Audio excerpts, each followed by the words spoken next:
Hey, it is Tanya here, continuing on in the theme of collaboration. First we had Justin, then we had Jon, and now we have Jay. And Jay is finishing off our triple series with the power of masterminds and how you can get started with a mastermind, even if you are brand new to your industry, and why, if you don't have a mastermind, you are leaving 6 figures on the table. That's right, 6 figures. But that's not my favorite bit. My favorite bit is this whole concept around wine, cheese, and collaboration. So make sure you watch Jay's awesome interview and let me know what you think. Enjoy. Yeah, awesome. So pumped this morning to have Jay Fiset joining us live. Jay's a best-selling author and creator of Mastermind to Millions.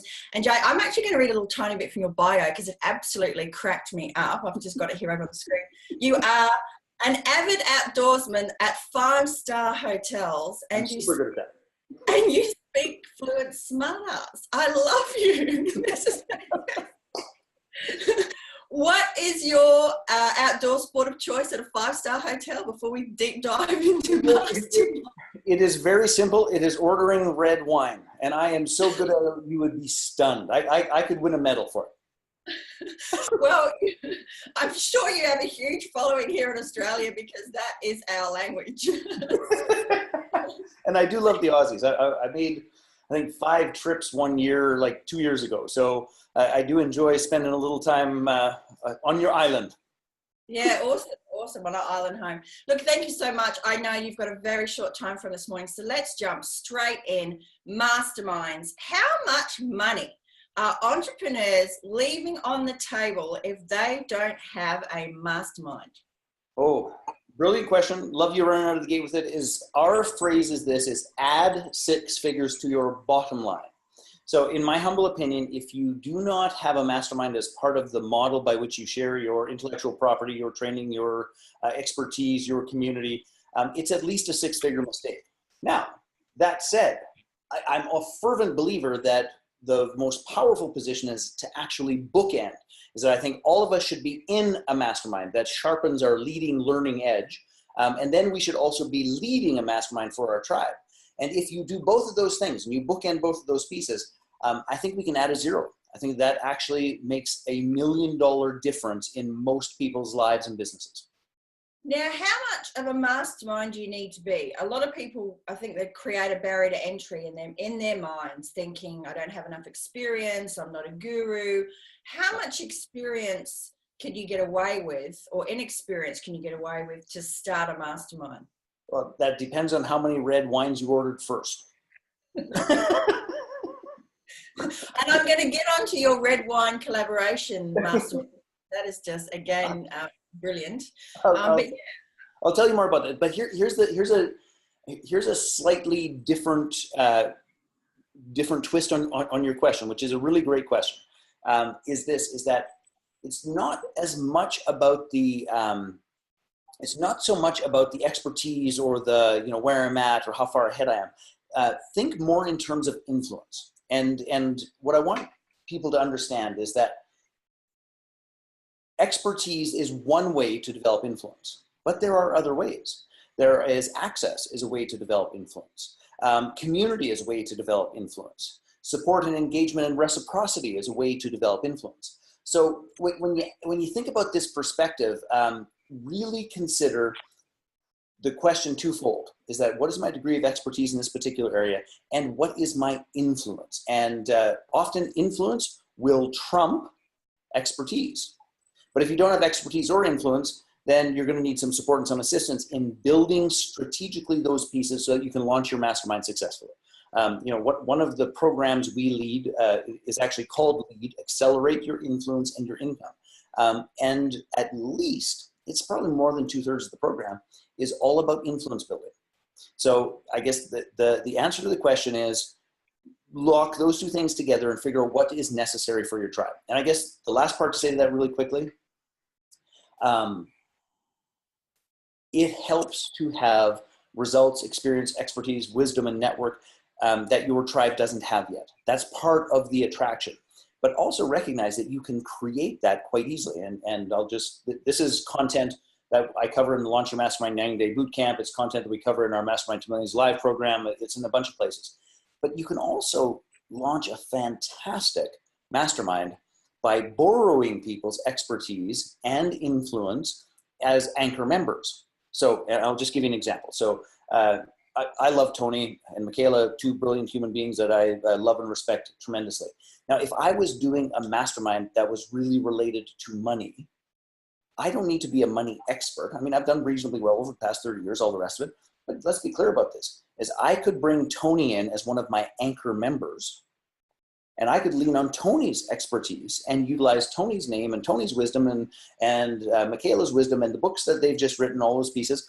I don't have to have it myself. I can simply create that collaboration and that community and that ecosystem truly by borrowing the network, wisdom, resources, and experiences of the members I put in the group. That was a long answer, sorry, but I get carried away and I get a little passionate. It's brilliant, and I'm not gonna talk about it right now, but I'm gonna flag potentially interviewing you about another topic, because I'm actually putting together an article. I've interviewed Justin Livingston, I've interviewed Jon Walker and Tony about collaboration and about support. And you have a really unique. Your topic of collaboration in terms of bringing in other experts is actually something that hasn't been covered. So I won't dive into that right now, Jay, but I'm just going to flag that if you're interested in something that I would love to talk to you about. Totally. Might grab a wine as we head for outdoor sports in Phoenix. It's really interesting point. So it's not just about what you know, it's about who you know and how you can tap into what they know to perhaps cover or add some value to your tribe. Yes. And no, you go ahead, sorry. There's a lot of experts out there who say, you know, interviewing is a great way to position yourself as an expert.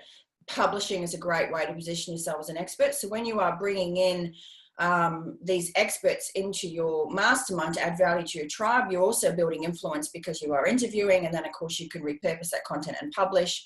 That would be one way. Absolutely. Yeah. Yes, absolutely. What would be another? What would be a hot J tip to fastest way to build influence? That's actually the simplest thing in the universe, but it takes a little homework, and it is this: contribute value that is unique and meaningful to the person you are trying to build influence with. So I'll give you a great example. You just referenced Justin Livingston. So today I consider Justin Livingston a dear friend of mine. That wasn't always the case. Long before we were friends, he was an acquaintance of mine who I find out that he is a Calgary Flames fan, the Canadian hockey. In Australia, this would be like your football, you know, the rabid fans for football, same stuff here. Except hockey. So he lives in Vancouver. I live in Calgary. One of my neighbors is one of the Calgary Flames. We make it to the playoffs, and it's kind of a big deal. And I find out he's never actually watched the Flames, his favorite team, play on home ice. So I spend a little bit of money, and I get final tickets, which cost an arm and a leg, and send him a note and say, "Hey, come to Calgary. I've got us tickets for this particular game." Now I did that not knowing if he'd ever support one of our launches. I did that not knowing where that might land. I did that simply to create value and to contribute to someone that I wanted to make this move up the ladder of influence. And so figure out who you want to have influence with and what is it that makes a difference. And think of it from this perspective. There are 3 levels. The first is a relationship. It's like, great, we now know each other. We'd never seen each other. Michaela was at my place drinking, well, she wasn't drinking wine, I was. She was telling me what a rock star you are and you know, singing your praises. So that's a little bit of way to build influence, right? Somebody that I love and respect and admire in my home telling me how great you are. Like, that helps, right? So there's the relationship piece. But the next piece after relationship is intimacy. Because there's a lot of people we know, but this idea of intimacy, of actually knowing who you are, what's important to you, what's significant to you, what interests you, all of those pieces. That's this whole piece of going from I know someone to I care about someone. Yeah. Now then, I'll just finish the last one piece. So relationship, intimacy, and only after we really have intimacy can we move up to influence. So had I bought Justin tickets for the Chicago Blackhawks, he wouldn't really give a shit. It's not what is inspiring to him. It's not what lines up with him. It's not what he really cares about.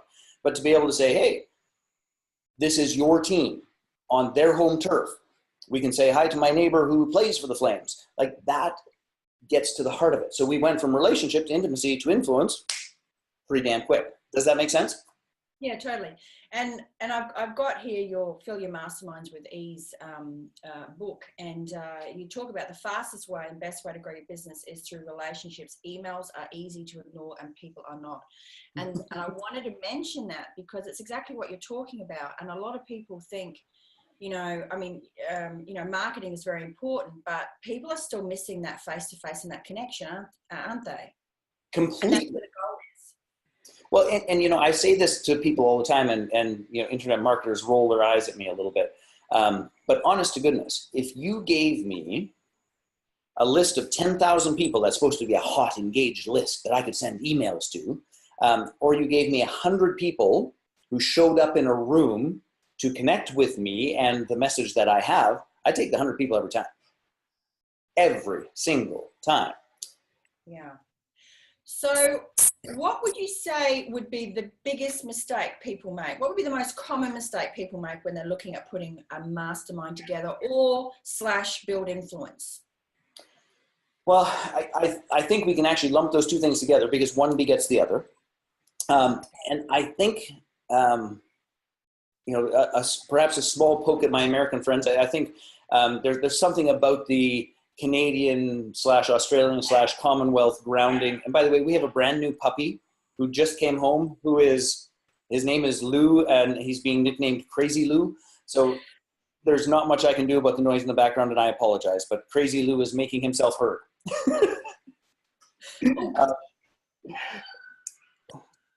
Hey, Crazy. So this idea of influence and masterminds, it seems to me when I'm doing work in the US, is people want to move the sale too quickly. They want to move the sale too quickly.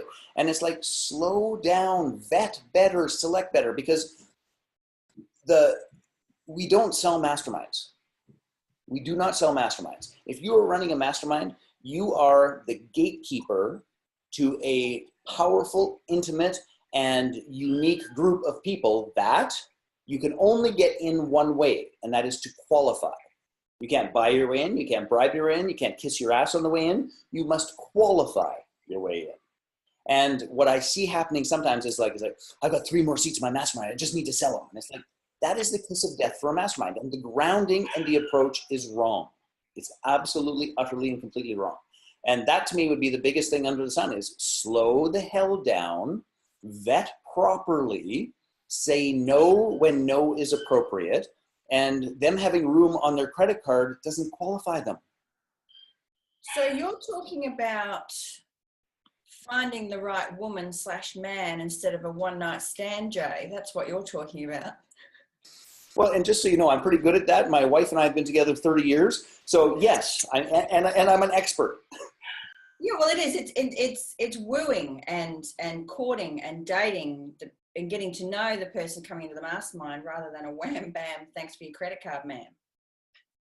And we teach, and like, for example, in the Launch Your Mastermind 90-Day Bootcamp, which is our online program, that process, we have like 7 different, that might not be true. I think we aggregate. I think there's 5 different application processes that are designed to match the term of the mastermind, the price point of the mastermind. All the way up where we're getting into our premium dollars and like an IT speed. It's like, I'm going to send you the application. And just so you know, the application is a little invasive. It's a little bit like a colonoscopy.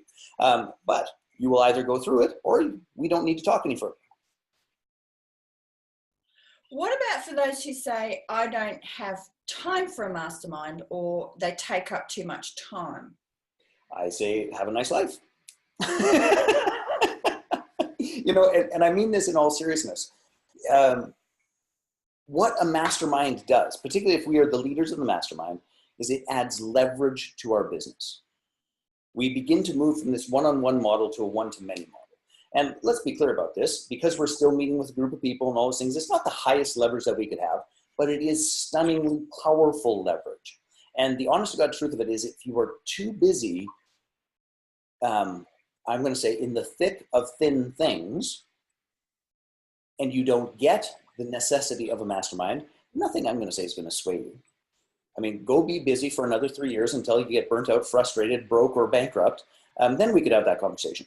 Like, it's just, it's either you get it or you don't. And if the story is you're too busy, that's also the bullshit story they use to get in the way of any other circumstance or any other opportunity.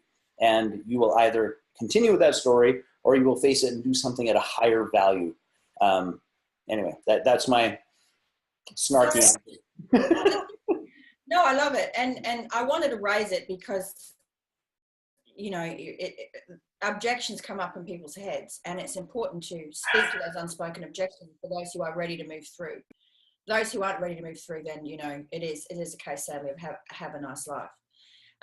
In terms of the different types of masterminds, and I'm very mindful of your time, in terms of the different types of masterminds, tell us about some of those, and in particular, the first time I heard about your wine and collaboration evening, the picture just came in my head, and I just had this, oh my God, what is this mastermind? This sounds fabulous. So it doesn't have, I mean, you can get quite creative with this, can't you? Can you give us a little bit of a rundown on that? Well, I guess here's the key piece in the big picture. The big picture is that a mastermind can apply to anything. So we've done masterminds collaborating at churches. We've done masterminds for self-care for moms. We've done spiritual development masterminds. We've done entrepreneurial masterminds. We've done online marketing masterminds. We've done dentist office masterminds. We've done automotive dealership masterminds. There isn't an area where support and collaboration can't enhance and improve the process. Okay, so that's, to me, the big picture. Now, the wine conversations and cash evenings that we sort of smirk about, those we use as filtering and filler evenings. And their purpose, very simply put, is this: bring together, 8 to 12 people, highly hyper-targeted, exactly the people we want to deal with. Once we do that, the next step that we have to get done is that we want to see how they play together. And we want to build a relationship, and we want to create value for them. Okay? When we do that process and we're really creating value for them, what transpires is that we trigger, number one, from relationship up into intimacy, because we know what they're most excited about and we know what support they want. And then we make deposits in the relationship. We invest in the relationship long before we know anything else is going to happen. Guess what happens when we make those investments? It moves us to the third stage, which is where we have influence. So what we're doing there is we're looking for opportunities to target, contribute, generate influence, and then based upon how they behave and if they fit what we're doing, then we know if we want to actually invite them further on down the road, and that could be to a coaching arrangement, that could be to a consulting arrangement, that could be to a mastermind, that could be anything under the sun. But it really is this way of, if anyone's ever gone to a networking event and had the thought, it's like, good God, why am I here? I was just 30 people just waiting for somebody to shut up so they can vomit their approach. With here's my advice: never go to a networking event again. Create your own with hyper-targeted people using our little model of wine conversations and cash. And the truth of the matter, you will get further with 8 to 12 people that you select than you will in a room of 350 people all waiting for their turn to sell their shit.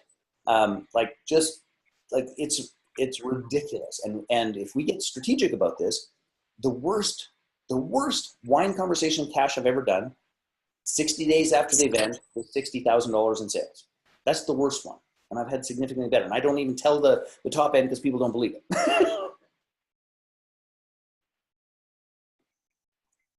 Yeah. And you use the number, thank you for sharing that. You use the number 8 to 12. What's the smallest number you can get away with a mastermind? Or what would you cap it at?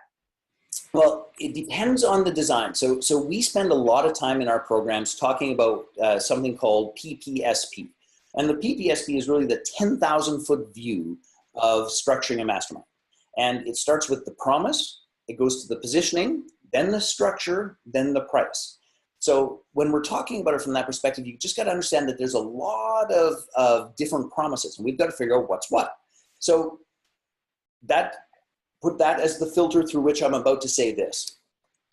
My favorite number is about 9 to 10, and that gives a dynamic that the entire group bonds. When you get past 12, they split up into little cliques and sort of divide amongst themselves. But up to that number, we can have one cohesive whole that is truly and genuinely connected and powerful. The least, on the lowest end, about 5. Anything below that, you begin to lose a little bit of group dynamics and a little bit of the diversity that we really want in terms of the group coming together to share network, wisdom, resources, and experience. So 5 low end, 12 high end.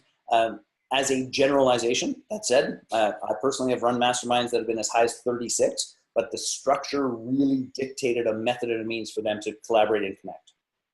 Awesome. Thank you, Jay. Now, for people watching this, they're definitely going to want more information. They're going to want more to know about masterminds. I wish you had more time. I could chat to you for another hour, seriously. And I'm happy to come back. Thank you. Awesome. Fantastic. Yes. I've got that on recording. But how can they connect with you to learn more about the programs that you have, to just get in your flow?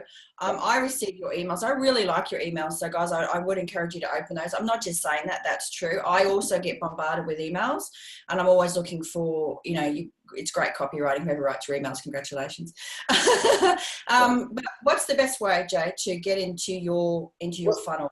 If you want to find out about masterminds and running masterminds, we have a free manual. This is something that I designed for my business like 15 years ago, and it's called the Mastermind Mentors Manual. And it's the actual manual I use to train my team to deliver masterminds for years. And they can just get that at mastermindtomillions.com. And poof, it's a freebie, 52-page turnkey, tells you everything, no holding back. The next piece to that is that we have a live event coming up. Good Lord, I love this live event. It's called Mastermind to Millions Live, and it is the experiential version of our 90-day Launch Your Mastermind 90-day bootcamp. And that is coming up like September 15th. But there's always new dates and those sorts of things. So don't be worried about the timings and those sorts of things. But you can check that out at mastermindtomillionslive.com. And all of the details are there. And it's just a program that, in 3 days, people quite literally position, launch, and roll out their masterminds.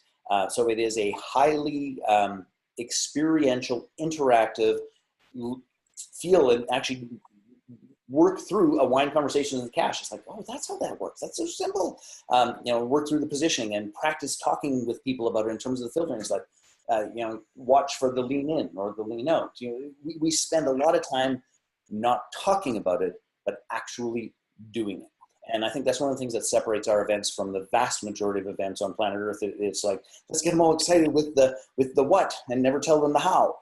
We dive right into the how, and people often leave with clients booked. Wow, sounds like a life-changing event. And masterminds themselves. I mean, I know in Australia, there's a few people doing masterminds, but there's a lot of opportunity here for that to happen. And I love your concept of bookending. So to get into a mastermind to grow yourself, and to get into it and to lead a mastermind to help others. And one of the things I talk about with my students, because I have a mastermind myself, is when someone needs a hand, you teach them, because you compound your learning when you become the teacher. And it cements your learning when you have to try to convey what you know to help someone understand. And then you also have this kind of aha moment when you go, wow, I actually know that. Or, teaching is that great way of cementing that knowledge and that wisdom. I'll get you to hang on for just a moment, but I do want to thank you so much for your time. This afternoon, I think, in Canada, is that right?